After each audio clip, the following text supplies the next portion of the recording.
We are all familiar with the story of Job in the Bible, of how, in spite of working right with God, he lost everything to his name. Not even his children are spared. With his body badly struck from head to toe with malignant ulcers, his wife advises him to curse God and die. Yet, we are told that in all these misfortunes, Job committed no sin nor offered any insult to God. What does not come out clearly, though, is just how much bitterly Job complains to God concerning his afflictions.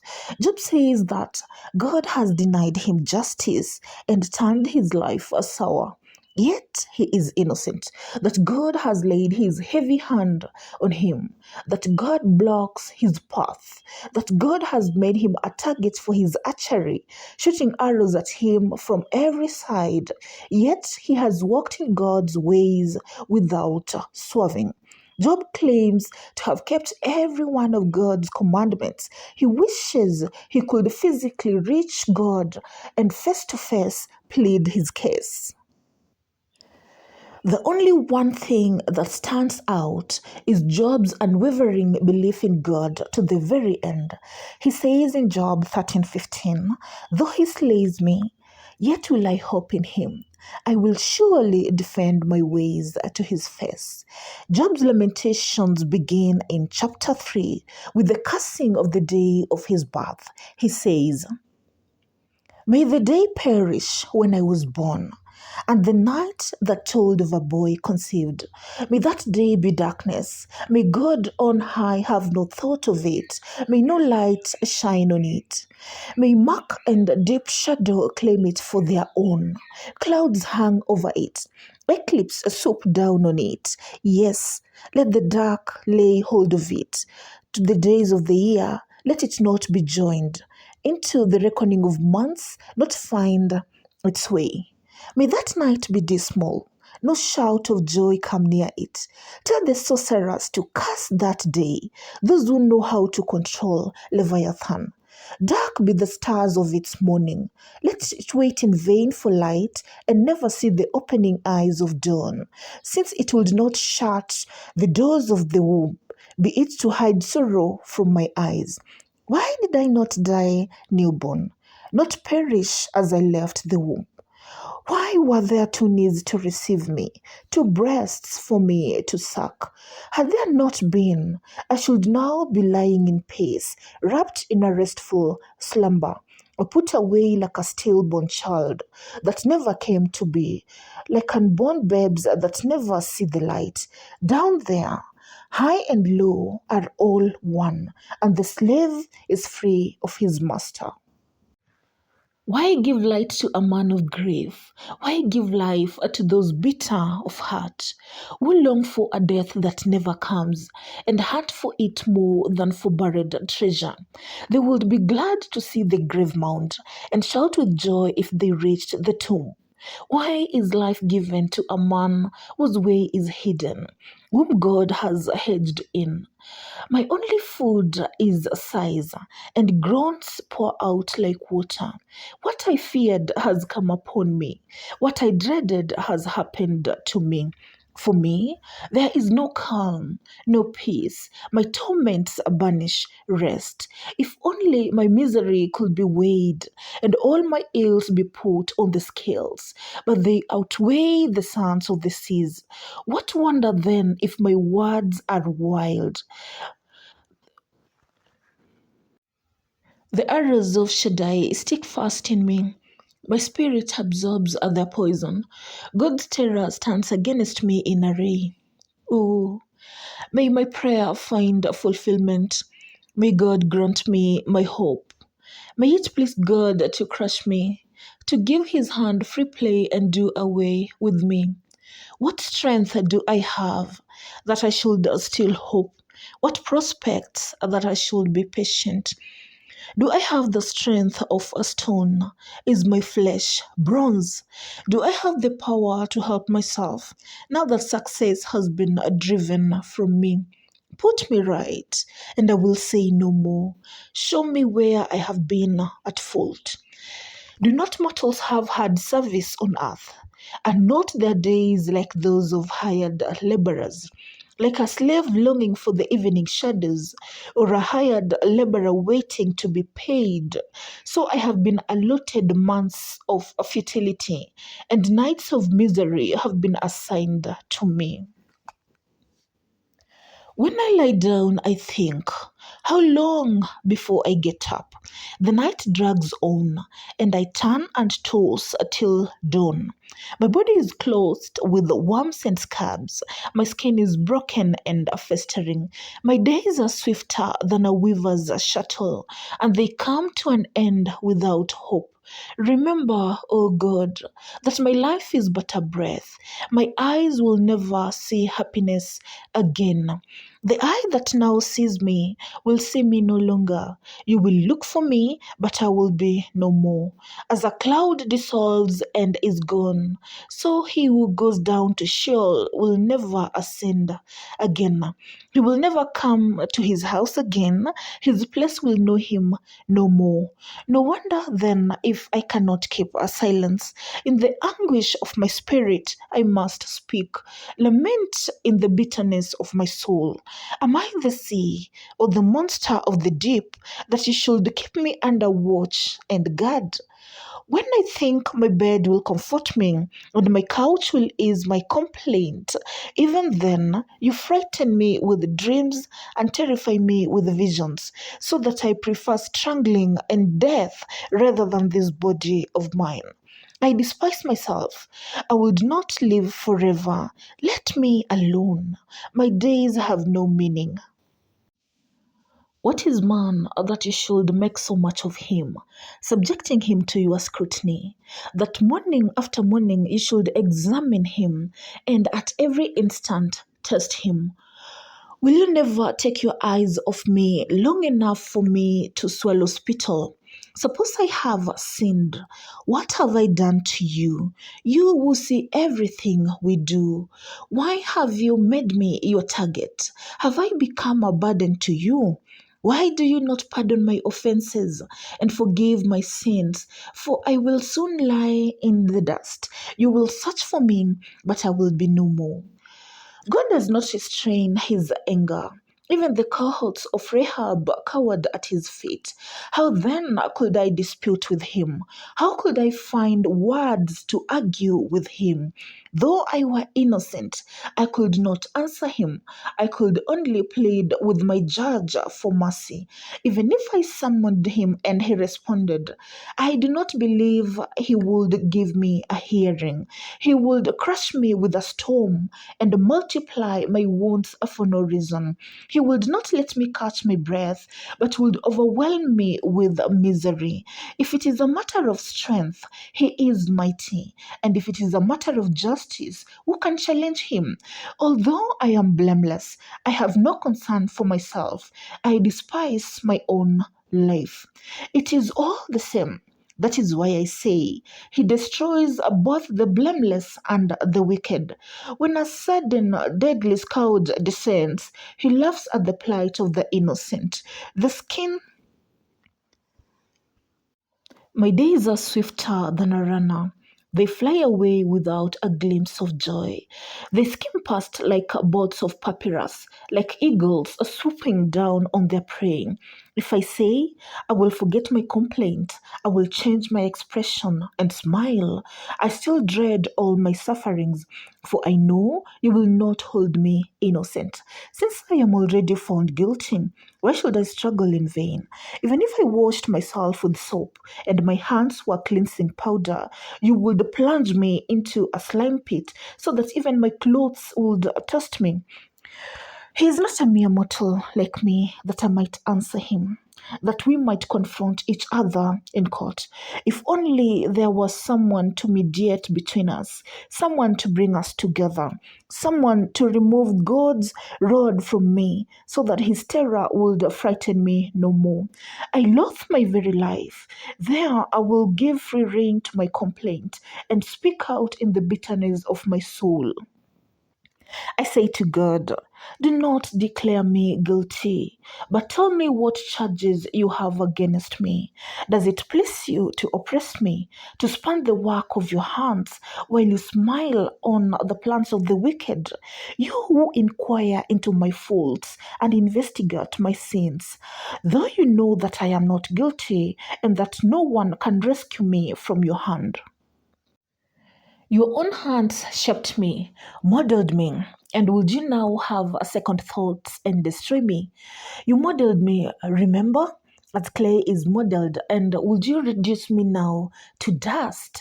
Did you not pour me out like milk and cuddle me like cheese, clothe me with skin and flesh, and knit me together with bones and sinews?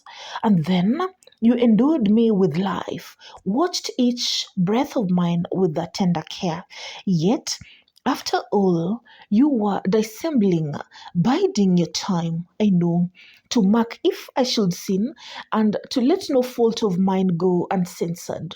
Woe to me if I am guilty, if I am innocent, I dare not lift my head. So wholly abject, so drunk with the pain am I. And if I make a stand, like a lion, you hunt me down, adding to the tale of your triumphs. You attack and attack again, with the stroke on stroke of your fury. Relentlessly, your fresh troops assail me. Why then did you bring me out of the womb? I should have perished then, unseen by any eye, a being that had never been, to be carried from womb to grave. The days of my life are few enough. Turn away from me so I can have a moment's joy before I go to the place of no return, to the land of gloom and utter darkness, to the land of deepest night, of utter darkness and disorder, where even the light is like darkness. God holds in his power the soul of every living thing and the breath of each man's body. To God belong wisdom and power, counsel and understanding are his.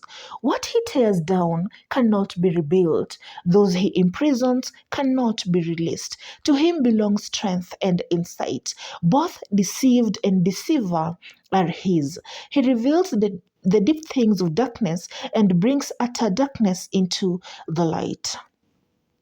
I desire to speak to the Almighty and to argue my case with God. I put my flesh between my teeth. I take my life in my hands. Though he slay me, yet will I hope in him.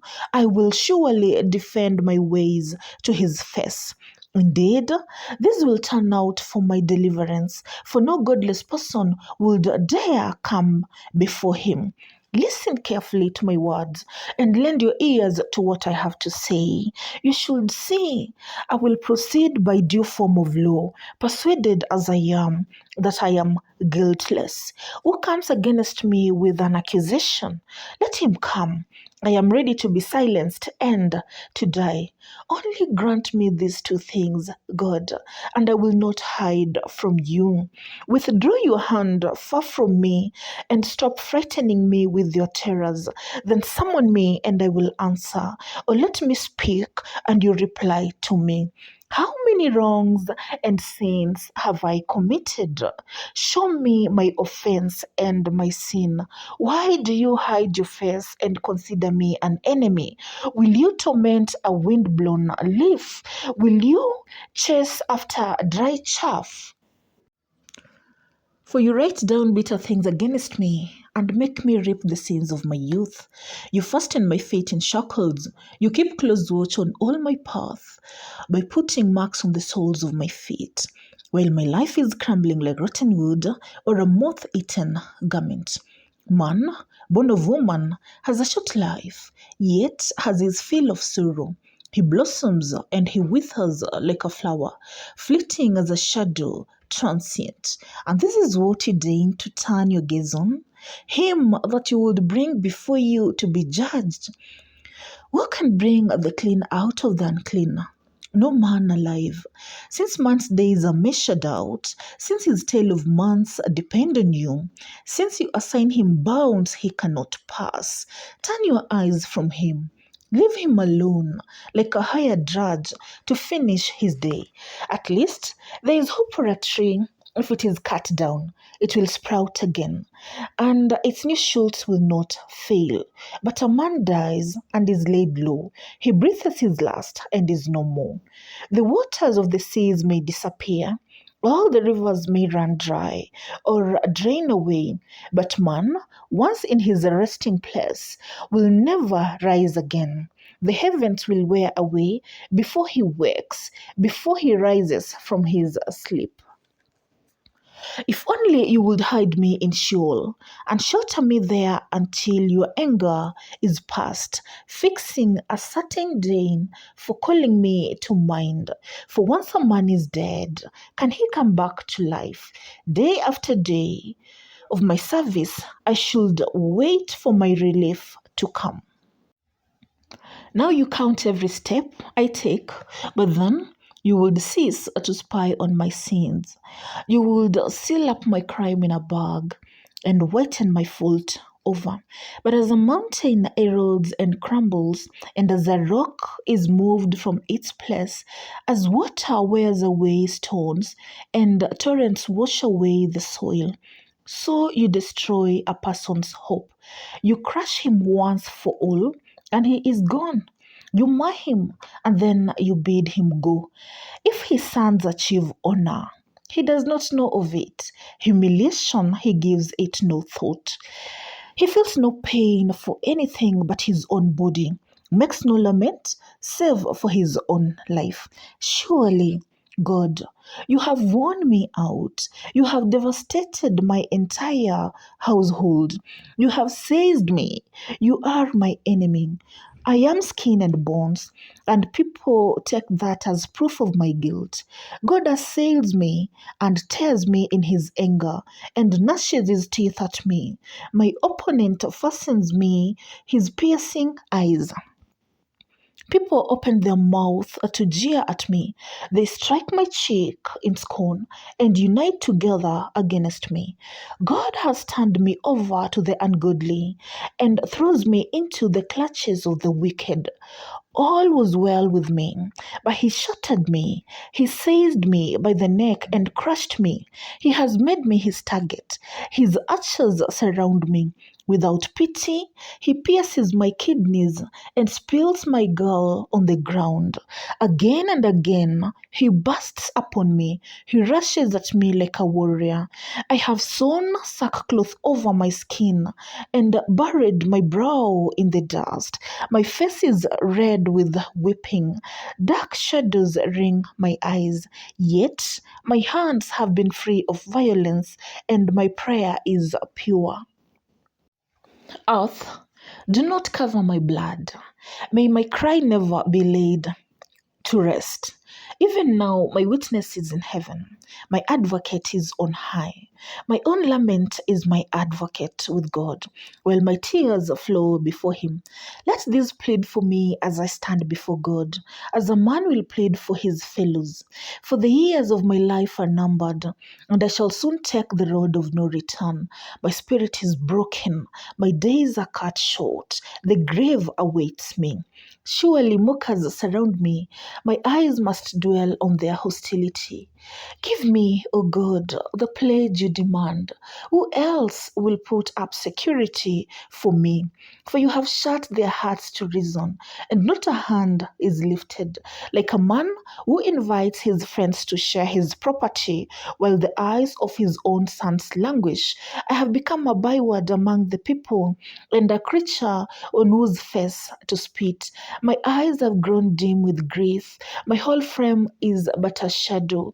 The upright are appalled at these. The innocent are aroused against the ungodly. Nevertheless, the righteous will hold to their ways, and those with clean hands will grow stronger. Come, then, all of you, set on me once more. Shall I not find a wise man among you? My days have passed for otherwise than I had planned, and every fiber of my heart is broken. Night, they say, makes room for day, and light is near at hand to chase the darkness. All I look forward to is dwelling in Sheol and making my bed in the dark. I tell the tomb, "You are my father," and call the one my mother and my sister. Where then is my hope? You can't see any happiness for me. Hope will not go with me when I go down to the world of the dead. How long will you torment me and crush me with words? 10 times now you have reproached me. Shamelessly you attack me. If it is true that I have gone astray, my error remains my concern alone. If indeed you would exalt yourselves above me and use my humiliation against me, then know that God has wronged me and drawn his net around me. If I protest against such violence, there is no reply. If I appeal against, judgment is never given. He has built a wall across my path, which I cannot pass, and covered my way with darkness. He has stolen my honor away and taken the crown from my head. On every side, he breaks through my defenses, and I succumb. As a man a shrub, so he uproots my hope. His anger flares against me, and he counts me as his enemy. His troops have come in force. They have mounted their attack against me, laid siege to my tent. I am nothing but skin and bones. I have escaped only by the skin of my teeth. Have pity on me, my friend. Have pity, for the hand of God has struck me. Why do you pursue me as God does? Will you never get enough of my flesh? And after my skin has been destroyed, yet in my flesh I will see God. I myself will see him with my own eyes. I and not another. How my heart yearns within me. You then that matter. How shall we track him down? What pretext shall we find against him? May well fear the sword on your own account. There is an anger stirred to flame by evil deeds. You will learn that there is indeed a judgment. Even today, my complaint is bitter.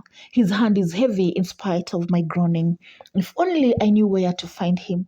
If only I could go to his dwelling, I would state my case before him and fill my mouth with arguments. Then I would learn his defense, every word of it, taking note of everything he said to me. Would he use all his strength in this debate with me? No, he would have to give me a hearing. He would not press charges against me. There the upright can establish their innocence before him, and there I would be delivered forever from my judge. But if I go to the east, he is not there. If I go to the west, I do not find him. When he is at work in the north, I do not see him. When he turns to the south, I catch no glimpse of him. But he knows the way I take. When he has tested me, I will come forth as gold. My feet have closely followed his steps. I have kept to his way without turning aside. I have not departed from the commands of his lips. I have treasured the words of his mouth more than my daily bread. But once he has decided, who can change his mind? Whatever he plans, he carries out. No doubt then, but he will carry out my sentence, like so many other decrees that he has made. That is why I am terrified before him. When I think of this, I fear him. God has made my heart faint. The Almighty has terrified me, for darkness hides me from him, and the gloom veils his presence from me. Who will bring me back the months that have gone and the days when God was my guardian, when his lamp shone over my head and his light was my guide in the darkness? Shall I ever see my autumn days again, when God hedged around my tent, when Shaddai dwelt with me and my children were around me, when my feet were plunged in cream and the streams of oil poured from the rocks? He throws me in the mud. I am no better than that. I call to you, O God, but you never answer. And when I pray, you pay no attention. You are treating me cruelly. You persecute me with all your power. You let the wind blow me away. You toss me about in a raging storm. I know you are taking me off to my death, to the fate in store for everyone. Why do you attack a ruined man? One who can do anything but beg for pity. Didn't I weep with people in trouble and feel sorry for those in need? I had hoped for happiness and light, but trouble and darkness come instead. I am torn apart by worry and pain. I have had day after day of suffering. I go about in gloom without any sunshine. I stand up in public and plead for help. My voice is sad and lonely as the cries of a jackal or an ostrich. My skin has turned dark. I am burning with fever. Where once I had joyful music, now I hear only mourning and weeping. For what is our lot from God above, our heritage from the Almighty on high? He sends disaster and ruin to those who do wrong. God knows everything I do. He sees every step I take. I swear, I have never acted wickedly and never tried to deceive others. Let God weigh me on honest scales, and He will see how innocent I am. I swear by the living God who denies me justice, by Shaddai who has turned my life sour, that as long as a shred of life is left in me and the breath of God breathes in my nostrils, my lips shall never speak untruth, nor any lie be found on my tongue. From far from ever admitting you to be in the right, I will maintain my innocence to my dying day. I take my stand on my integrity. I will not stir. My conscience gives me no cause to blush for my life. May my enemy meet a criminal's end, and my opponent suffer with the guilty. The end of the laments of Job.